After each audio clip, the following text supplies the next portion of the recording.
আমাদের ফসলের ক্ষতি হচ্ছে, চলাচলতির ক্ষতি হচ্ছে। রাস্তার এর সাইডে কাটছে, সেই ক্ষেত্রে এখানে রাস্তা ভেঙে যাচ্ছে।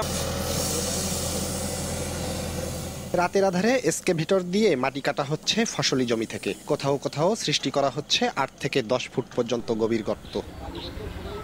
গোপালগঞ্জ সদর উপজেলার শুক্তাইল ইউনিয়নের জয়নগর ও চরতলা গ্রামের মধুমতি নদীর তীর থেকে অবৈধভাবে মাটি কাটার অভিযোগ উঠেছে স্থানীয় ইটভাটার মালিকদের বিরুদ্ধে। মাটি কাটার কারণে বিলুপ্ত হচ্ছে নদী তীরের সড়ক, এমনকি ভাঙছে পার্শ্ববর্তী ফসলি জমি। কেউ বাধা দিলে দেয়া হচ্ছে হামলার হুমকি।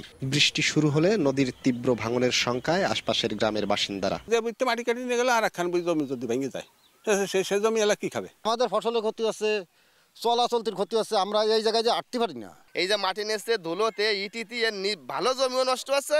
রাস্তার এর সাইডে কাটছে, সেই ক্ষেত্রে এখানে রাস্তা ভেঙে যাচ্ছে। আমাদের হাঁটার বিভিন্ন ব্যাঘাত ঘটতেছে। এই কারণে বিকাশে কম খরচে ক্যাশ আউটের লিমিট বেড়ে 50,000। প্রিয় এজেন্টও 2টা।